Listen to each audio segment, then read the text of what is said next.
Hello, everybody. Welcome to the SMI webinar on Pressure Differential Systems New Design Standard EN 12101, Part 13. Firstly, I'd like to thank you for participation. I highly appreciate that you have found time to join us. Today, we will talk about the recent changes introduced with new design standard and their impact on PDS market and on fire safety industry in overall. The subject is very wide and important, so of course I will not be able to cover it entirely to address all changes and all issues, as we have planned this webinar to last about 30 to 40 minutes. But I will try to describe some of the most important ones in our opinion. So if there is something that you would like to learn additionally, I invite you to ask questions on the chat. In the last part of the presentation, we will have a brief Q&A session, during which I will try to respond to them.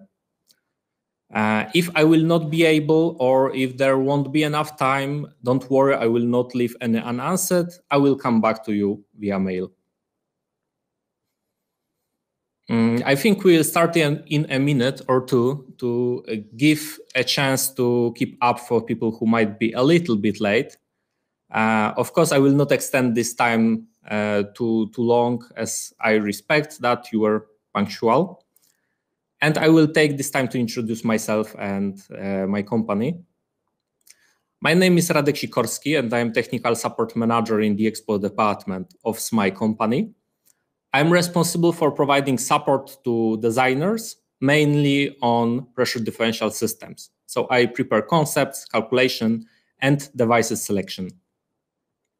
My company, SMI, has been actively contributing to PDS market for more than 12 years now.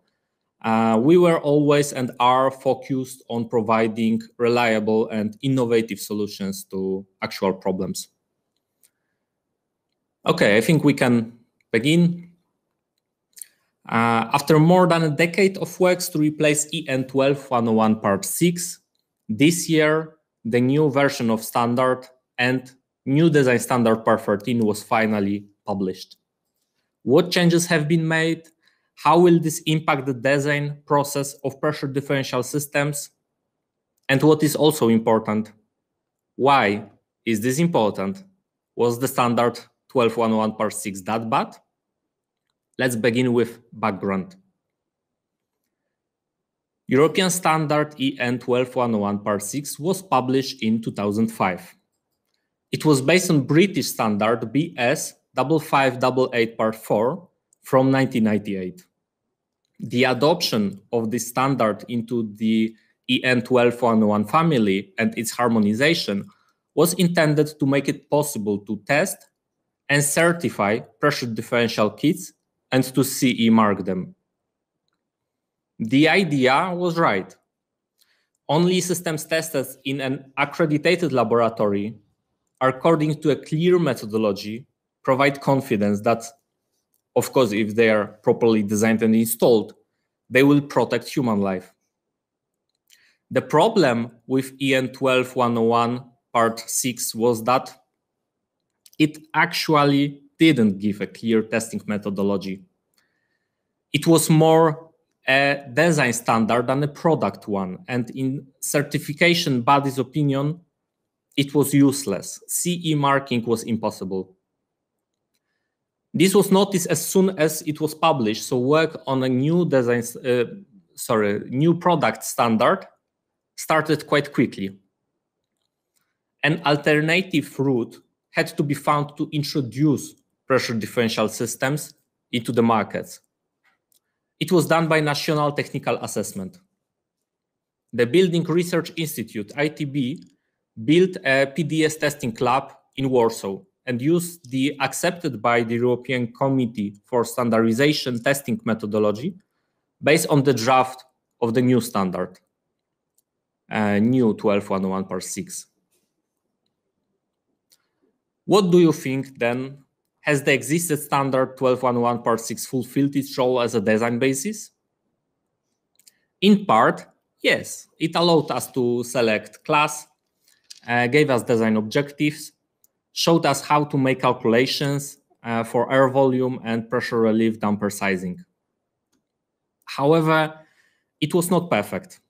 The division into classes was unclear. The adoption of all provisions was difficult to achieve. It often resulted in increased investment costs without being covered by increased safety level. And finally, last but not least, it ignored or even actively hidden the influence of the stag effect on the pressure distribution in tall buildings. I will talk about it in more detail later.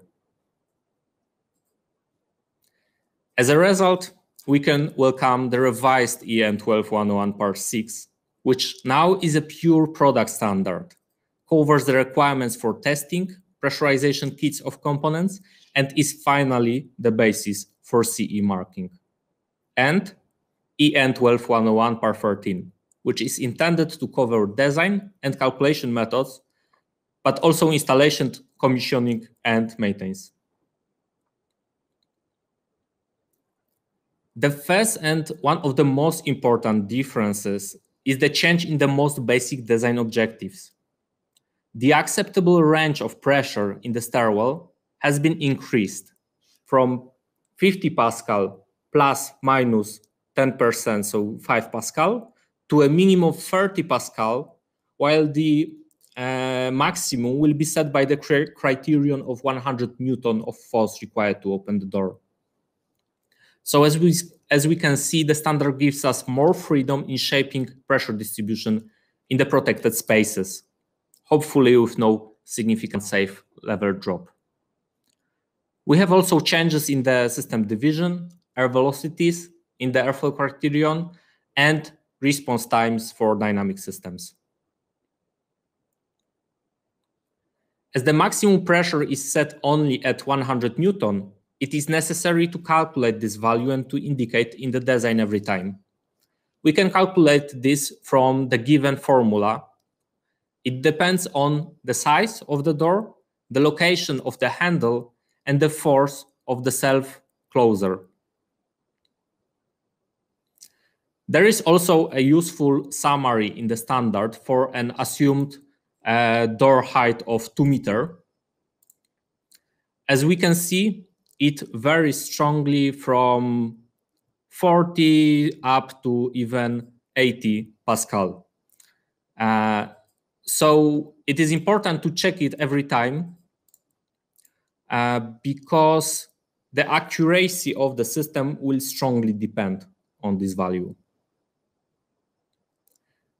The next important change is classes division. We had 6 of them in the old Part 6. They differed in the purpose and place of use, the functional requirements, and the configuration in which these requirements were to be met. It's not a secret that for many designers and fire consultants, it was problematic to decide which class should be applied and how it should be applied. For this reason, only 2 classes are included in 12.1.1 Part 13. The configuration of both is the same. The only difference is the air velocity achieved in the airflow criterion. It is 1 meter per second in class 1 and 2 meters per second in class 2. The guidelines for using one or the other system are also very clear. If you have a low or medium residential building or building equipped with a water extinguishing system, or if your local fire authorities agree, you can use class 1. In any other case, you have to use class 2. What is also important, according to the standard, exit doors should be open unless the designer successfully justify to the fire authorities that they can be assumed closed. Reasons for this could be, for example, a self-closer on the door and the presence of hydrants in the stairwell or vestibules, which means that the fire brigade will not have to drag a water hose behind them and will not have to leave additional doors open. However, the most important change, in my opinion, is introduced in very beginning of the standard, in the scope description. It informs us that the standard only applies to buildings lower than 60 meters. Pressurization systems are sometimes required in low and medium-rise buildings, but in high-rise buildings, almost always, the standard requires buildings higher than 60 meters to be designed individually based on numerical analysis or CFD simulations. This is a big step ahead of 12.1.1 Part 6, which completely ignored the topic of the stack effect. A quick reminder of what stack effect is.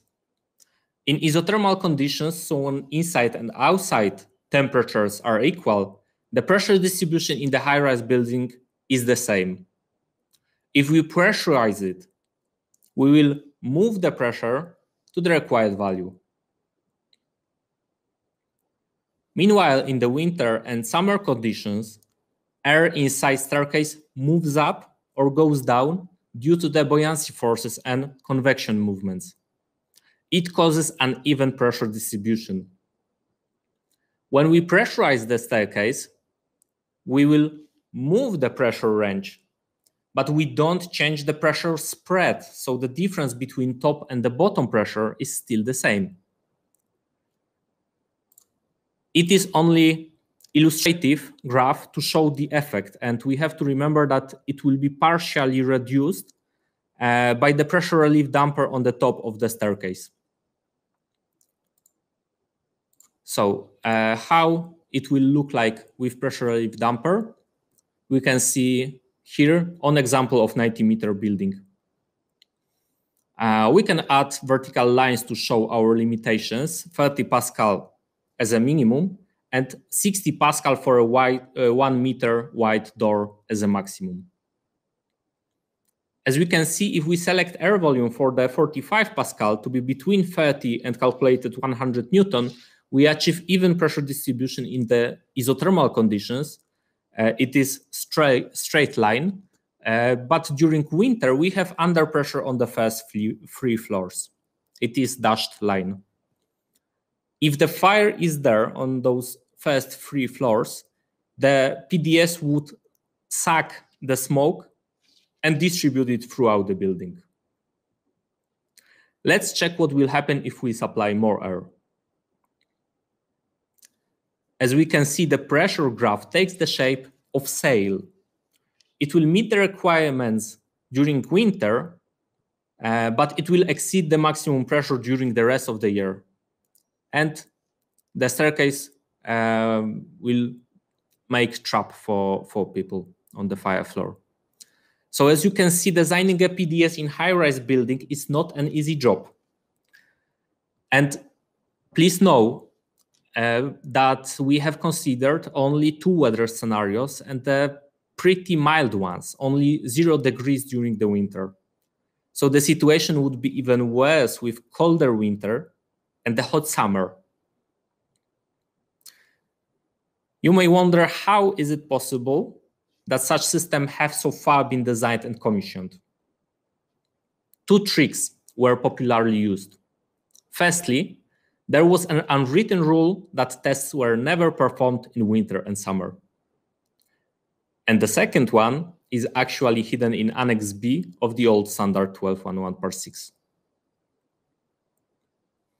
Provision B2 stands that where stack effect is likely to be a significant factor, this may be minimized by operating the pressure differential systems for a period of 1 hour before testing, so that the external air and shaft temperature can equalize. Using this provision, we should add a crystal ball to the fire detection system. Who is going to know an hour before the fire that he or she needs to activate the system that moment so that it can work properly when fire starts? Safe evacuation is a matter of minutes, not hours. SMI has developed and patented the solution 12 years ago. It is quite simple.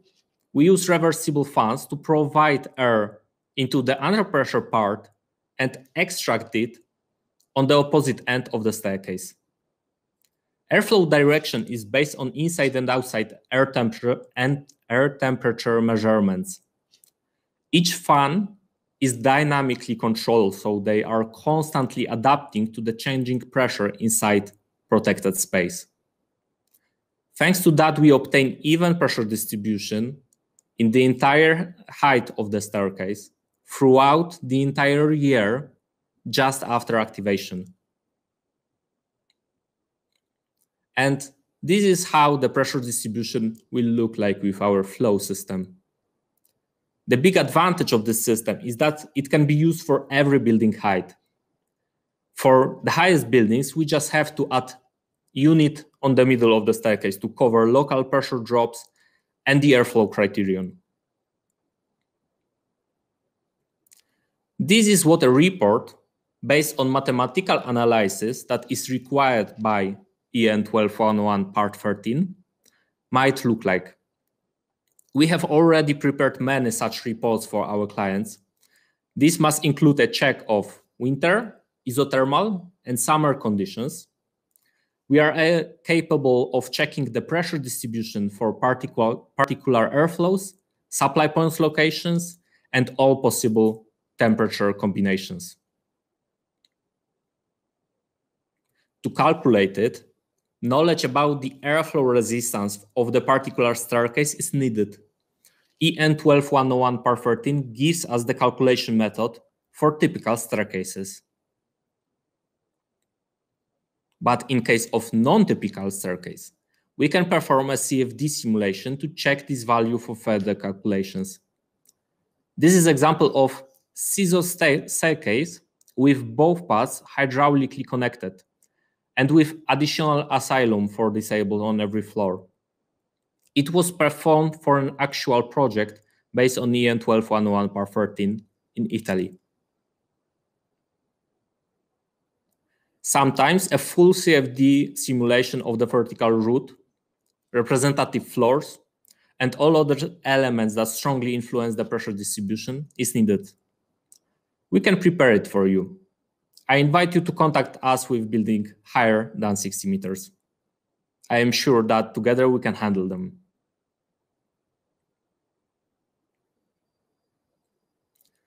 The flashing function of the PDS is something new. As the standard says, it is needed if national regulations say so, but it can be also used for all PDS. Its goal is to clear the staircase out of the smoke that could encounter in the early stage of evacuation before PDS was activated. An additional opening has to be designed for a minimum of 7,500 cubic meters per hour. We have such component in our system. It is called a KSN, the compact permanent vent. Mainly it was used for small airtight staircases with big air volume demand in the airflow criterion. It unseals the space to decrease pressure jumps and strong air impacts that could cause doors to slam. But it can be also used as a vent for flushing. Of course, it has to be included in the calculation. The size of KSN can be adjusted to have even higher airflow if it is required by national regulations. Another new important requirement of the 12111 Part 13 is a periodic inspection. There is new kind, daily tests. An employee has to check the system every day to see if there is a fault showing. This test has to be documented and all faults reported. Be careful. The possession of such documentation for sure will be checked by the insurance company in the event of any fire. So it is an additional responsibility of the owner of the building, which can cost a lot to overlook. Our iceway system has been ready for this for years. We have equipped it with a self-test system that is carried out automatically every day. It involves opening the shut-off damper and running the fan at low speed for a few seconds. This doesn't affect the daily use of the building. The data is stored in the unit's memory, so can be easily printed out in the form of a 12101 par 13 compliance report. In this way, a potential failure can be detected quickly and eliminated quickly, so the owner can sleep well. What's more, for complex systems, we have a touchscreen panel that allows for visualization of architecture and diagnostic of safety UA system. We can check not only the status of each device, is it working, is it in standby mode, or is there any malfunction, but we can also check the parameters such as pressure difference measurement or supplied airflow in any moment. And new addition to our offer is a remote access router. It allows us to access all system data from our headquarters in Krakow. It can be on our local partners' equipment so that diagnostic and fault elimination can take much less time, or it can be also specified in the project, installed permanently at the facility, and it will allow access to data and fixes software in real time. Here we can see some examples of buildings over 60 meters in Warsaw that are protected by our reliable system. Warsaw Tower, recently opened, is the highest building in the European Union, 310 meters high. Residential buildings, Złota 44. Office building, Warsaw Spire, 220 meters high. Menisa Legacy Tower, it is headquarters of a bank. Generation Park, Chmielna 89.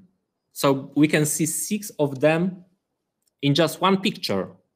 And you can trust me that there are a lot of more.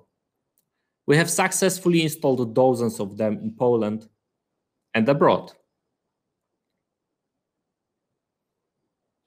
I invite you to contact us with your projects. We'll help you with the EN 12101 par 13 projects. We'll give you concept of the system and advice. We'll calculate the air volumes and select devices. We have great experience with buildings higher than 60 meters. We can select system for any building height and prove its reliability in every weather conditions with mathematical analysis or with CFD simulations. We offer also startup and commissioning support according to the new requirements. If you need our help right now, let us know. You should see a survey where you can select the following options: design, advice, and technical consulting, calculation and selection of equipment, CFD simulation, more information about products. Please let us know how we can help you and we will contact you.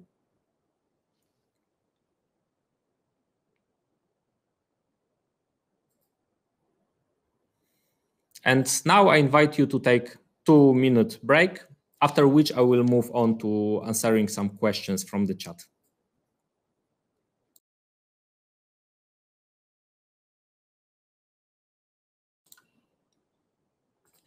Okay, welcome back. After a brief. Okay, do the pressure differential system thus needs to be made as smoke proof? In my opinion, it depends on local regulation or national law. I think that we can discuss this matter later on email, because I see that Mr. Bartłomiej is from Poland, so this is longer discussion. if we have a system with vestibules, what pressure value should we apply inside them? It is a good question. Actually, in my opinion, the 30 Pascal of overpressure is to be on the last protected space. So in this case, it will be a firefighting lobby. And this influence also the pressure inside the staircase that we have to assume, because we should keep the gradient of the pressure, the directed airflow from the staircase through the lobby through to the unprotected zone. I think that 5 Pascal of the difference is reasonable. That was in 12.101 part 6. But we have to remember that this 35 Pascal, then it is not average pressure in the staircase, but the minimum. So this difference might be a little bit different depending on the height of the building, on the temperatures outside, and the location of the fire. So I hope that this answers this question. When the flashing should be applied if it's not required by law? It depends on design assumptions. I think that it is individual decision of designer. But when I would recommend it, I see 2 possible scenarios when it might be useful, because flashing system is required to clean out the staircase of the smoke that might go into. So it might go into before we activate PDS, if we don't have an early detection of smoke. So for example, if we don't have smoke detectors in the apartments, but in the corridor, then some smoke can go into the staircase before activation of PDS. And the second one is the scenario of lack of pressurized lobbies. If staircase is connected directly to the corridor or through the unprotected lobby, then during simultaneous evacuation, there is a risk that the airflow will be too low and some smoke will go into the staircase. So those are 2 examples. Are CFD simulation for free? Unfortunately, no. Usually the model of the building is very big, and it requires specialized knowledge and expensive software also. So I invite you to send your inquiry to learn the price, and we can provide you full report for all weather conditions, for representative floors, and what's more, the mathematical analysis report is for free. So we invite also to apply for this, because it will be basis of designing tall buildings. So it should be enough for most of cases for typical buildings. Okay, so if there is no further questions, thank you very much one more time for your time and interesting questions. Hope you found it interesting and helpful for your future projects. Once again, I invite you to contact us and to visit our website or YouTube challenge. Have a nice day.